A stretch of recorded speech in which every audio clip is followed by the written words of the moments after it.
একটি জায়গা যেখানে ব্যথা যন্ত্রণা ছাড়া আর কিছুই নেই।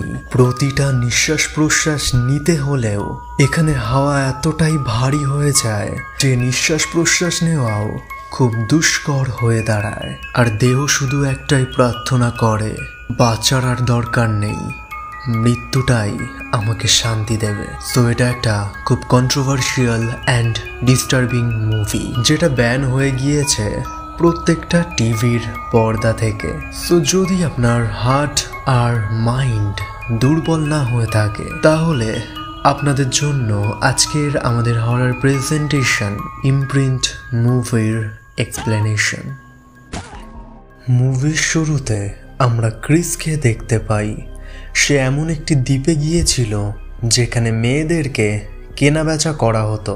ক্রিস ওখানে একটি মেয়েকে খুঁজছিল, আর সেই সময় একটি লোক এসে তাকে জিজ্ঞাসা করে, তুমি কি আমেরিকান? ক্রিস বলে, হ্যাঁ আমি আমেরিকান। এরপর লোকটি বলে, তোমায় যাকেই পছন্দ হয় তাকেই তুমি কিনতে পারো। ক্রিস জানায় সে কামোমো নামের একটি মেয়েকে খুঁজছে, কিন্তু লোকটা বলে ওখানে ওই নামে কোনো মেয়ে নেই। লোকটার কথা শুনে ক্রিস চলে যাচ্ছিল, কিন্তু সেই সময় লোকটা বলে, তুমি এখন কোথাও যেতে পারবে না, কারণ রাত্রেবেলা কোনো জাহাজ এই দ্বীপে যাওয়া আসা করে না। ক্রিস তাই ওখানে একটি রুম ভাড়া করে। টাকার বিনিময়ে এখানে সব কিছুই মোটামুটি পাওয়া যায়। ক্রিস আসলে অনেক বছর আগেও একবার এখানে এসেছিল, আর সেই সময় সে কামোমোর প্রেমে পড়ে যায়। সে ঠিক করেছিল একদিন সে আবারও ফিরে এসে কামোমোকে নিয়ে যাবে। এরপর একটি মেয়ে যার নাম সিম, সে ক্রিসকে ড্রিঙ্কস সার্ভ করে। মেয়েটির মুখে অনেকগুলো ক্ষত ছিল আর তার ফেস অনেকটাই ডিসফিগার ছিল। এখানে আসলে মেয়েদেরকে দিয়ে দেহ ব্যবসা করানো হতো, কিন্তু ক্রিস সিমকে রিকোয়েস্ট করে যে সে তার কাছে এখানকার গল্প শুনতে চায়। সিম ক্রিসকে জিজ্ঞাসা করে, তুমি কি কামোমোকে খুঁজছো? ক্রিস জানায় হ্যাঁ, সে তাকেই খুঁজছে, কারণ কিছু বছর আগে সে তাকে আমেরিকায় নিয়ে যাবার প্রমিস করেছিল। কিন্তু সিম জানায় কামোমো কিছুদিন আগেই মারা গেছে। এই কথা শুনে ক্রিস খুব ভেঙে পড়ে, আর সিম শুরু থেকে যা যা হয়েছে সব কিছু বলা সে শুরু করে।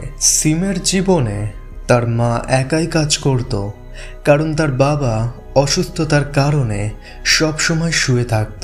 এইভাবেই চলতে চলতে একদিন তার বাবা মারা যায়, আর পেট চালানোর জন্য সিমের মা সিমকে বিক্রি করে দেয়। তার মা মনে করেছিল তার মেয়ে এবার হয়তো দুবেলা ঠিক করে খেতে পারবে, কিন্তু এমনটা হয় না, কারণ তাকে যেখানে নিয়ে যাওয়া হয় সেই দ্বীপে মেয়েদেরকে ভয়ানকভাবে শোষণ করা হতো। এই দ্বীপে অত্যাচারের মাঝে সিমের দেখা কামোমোর সাথে হয়। কামোমো এখানে সব থেকে পপুলার ছিল, আর সে নিজের খাবার সিমের পেট ভরার জন্য দিয়ে দিত, আর এরপর থেকে ওদের একটা ভালো বন্ডিং তৈরি হয়। অন্যদিকে কামোমোর সৌন্দর্য দেখে বাকি মেয়েরা হিংসা করত, আর এদের মধ্যে সব থেকে বেশি হিংসা করত জেড। এরপর একদিন জেড এসে বলে, আমার সোনার আংটি কেউ একজন চুরি করেছে, কিন্তু আমার ঘরে আমি চোরের চুলের ক্লিপটা পেয়েছি। সবাই ক্লিপটি দেখে বলে এটা তো কামোমোর ক্লিপ। এরপর মিথ্যে দোষ চাপিয়ে জেড কামোমোকে জেরা করতে লাগে, কিন্তু কামোমো এক কথাই বলছিল যে সে কিছুই জানে না। জেডের পর তার আসল রূপ দেখায়, আর সে তার উপর এমনভাবে অত্যাচার করে যা হয়তো আমরা না দেখলে বিশ্বাস করতাম না। কামোমোর জীবন মৃত্যুর জন্য কাজ ছিল, কারণ তার কাছে বেঁচে থাকার চেয়ে মৃত্যু কম কষ্টের ছিল। সিম যখন কামোমোর জন্য চুরি করে জল নিয়ে আসে তখন সে দেখতে পায় কামোমো আত্মহত্যা করেছে। এবার বর্তমান সময় ক্রিস বলে, আমি সব কিছু মেনে নিচ্ছি, কিন্তু এটা মানতে পারছি না কামোমো আত্মহত্যা করেছে, কারণ সে আমার জন্য অপেক্ষা করছিল। তুমি আমায় সত্যিটা বলো। সিম এর উত্তরে বলে, সবাই শুধু সত্যিটাই শুনতে চায়, কিন্তু কেউ যখন সত্যি কথা বলে তখন তাকে কেউ মর্যাদা দেয় না। ক্রিস বলে, আমি তোমার কথায় বিশ্বাস করব, আর তোমায় মর্যাদাও দেব। সিম বলে, আমি জেডের আংটি চুরি করেছিলাম, কিন্তু কামোমো সেটা জেনে গিয়েছিল আর তাকে আমি মেরে ফেলি যাতে করে সে স্বর্গে যেতে পারে। ক্রিস এই কথা শুনে খুব অবাক হয়ে যায় আর সে বলে, তুমি কামোমোকে মেরেছ, যে কিনা আজ অব্দি কারোর ক্ষতি করেনি, তাকে তুমি কি করে মারতে পারলে? ক্রিস বলে, তুমি এখনো কিছু একটা লুকাচ্ছ, কারণ রিং চুরি করেও তো তোমার কোনো লাভ হতো না, কারণ তুমি তো এই দ্বীপের বাইরে যেতে পারবে না। এই সময় কেউ একজন বলে ওঠে, এনাকে সব সত্যি কথা বলে দাও সিম। আর সিম বলে, তাহলে শোনো আমার আসল জীবন কাহিনী। আমার মা বাবা ভিখারি ছিল আর ভালো কিছুর আশায় পাহাড়ের উপরে যায়, কিন্তু তাও কোনো লাভ হয় না, কারণ সেখানেও সবাই গরিব ছিল। এরপর আমার জন্ম হয়, কিন্তু আমার মা আমায় জলে ফেলে দেয়। দুর্ভাগ্যবশত 2 দিন জলে পড়ে থাকার পরেও আমি বেঁচে ছিলাম। শেষমেশ আমার মা আমাকে আবারও কুড়িয়ে আনে। এরপর আমি বাড়ির কাজ করতাম, কিন্তু কাউকে খুশি করতে পারতাম না। পাড়ার ছেলেরা আমায় অপয়া বলতো, আর আমার বাবার অসুস্থতা ছিল না, সে শুধু নেশা করে আমার মাকে মারধর করত। আসলে আমার মা বাবা ভাই বোন ছিল, দারিদ্রতার জন্য তারা বিয়ে করলেও আমার জন্মটা তারা মেনে নিতে পারেনি, আর এই কারণেই হয়তো আমার মাকে মার খেতে হতো।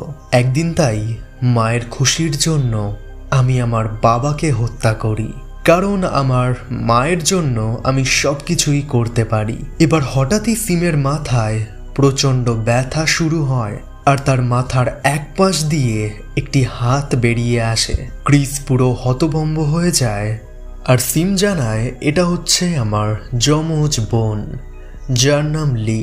এর ব্যাপারে একমাত্র আমার মাই জানতো, আর এই কারণেই সে আমাকে জলে ফেলে দিয়েছিল।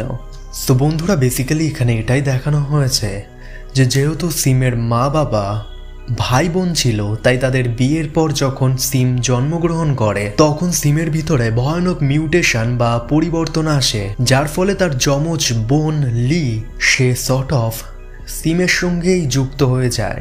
সিম আরও বলে, আমি ছোটবেলা থেকেই অভিশপ্ত এবং তাই আমাকে আমার মা বিক্রি করে দেয়। আমার অভিশাপ হচ্ছে আমার এই বোন, আর আমার বোন এতটাই লোভী যা বর্ণনা করা যায় না। আমার বোনের আংটির ওপরে লোভ হয় আর এরপর বারবার জোর করায় তার জন্য আমি রিংটা চুরি করতে বাধ্য হই এবং তার কথা শুনেই আমি কামোমোকে হত্যা করি। ক্রিস তার কথা শুনে খুব রেগে যায় আর সে বলে, তোমাদের দুজনকেই আমি মেরে ফেলবো, কারণ তোমরা আমার বোনের মতো মেয়েটাকে মেরে ফেলেছ। এই বলে সে পিস্তল বার করে আর সিম বলে, গুলি চালিয়ে লাভ হবে না। আর এখানে সত্যিই তাই হয়। সিম বলে, আমরা অভিশপ্ত, তাই আমাদের মৃত্যু নেই। ক্রিস এবার লিয়ের উপর গুলি চালায়, কিন্তু আমরা দেখতে পাই গুলিটা গিয়ে কামোমোর গায়ে লেগেছে। কামোমো, যে কিছুক্ষণ আগে সিম ছিল, সে এবার মাটিতে লুটিয়ে পড়ে আর সিনটি এখানেই কাট হয়ে যায়। কিন্তু point to be noted, Chris যখন সিমকে শুট করতে যাচ্ছিল তখন সিম একটাই কথা বলে, তুমি যেখানেই যাও না কেন শেষমেশ তুমি নরকেই যাবে। আর এই কথার অর্থ আমরা একটু বাদেই জানতে পারবো। এরপর ক্রিসকে আমরা একটি জেলখানায় দেখতে পাই। তাকে 2 অফিসার খাবার দেয় আর তারা বলে ক্রিসকে সারা জীবন জেলের পচা ভাত খেতে হবে। এরপর ক্রিস উন্মাদ হয়ে যায় আর আমরা তার পাশে তার বোন এবং কামোমোর আত্মাকে দেখতে পাই। আসলে ক্রিস একদিন রাগের বশে তার বোনকে রেপ করে আর তারপর সে তাকে হত্যা করে ফেলে।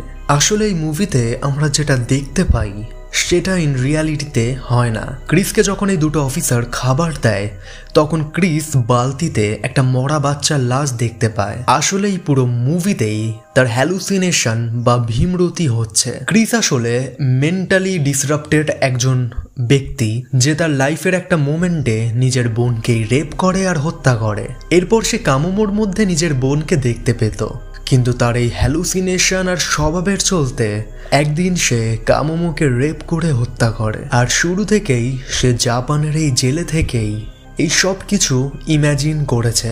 এবার আসা যাক সিমের বিকৃত অবস্থার উপর। আসলে তার মা আর বাবা নিজেরা ভাই বোন ছিল আর নিজেদের সঙ্গেই সম্পর্কে লিপ্ত হয়।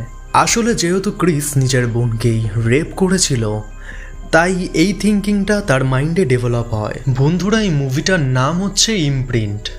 আর আমাদের জীবনে যে জিনিসগুলো ঘটে, তাই সেটা খারাপ জিনিসই হোক বা ভালো জিনিসই হোক, সেগুলোর একটা রেশ বা ছাপ আমাদের জীবনে থেকেই যায়। সো মুভি টাইটেল থেকে এটা আমরা বুঝতেই পারি যে ক্রিসের লাইফের অপকর্মের ছাপ তার মস্তিষ্ক থেকে কোনোদিনই যাবে না।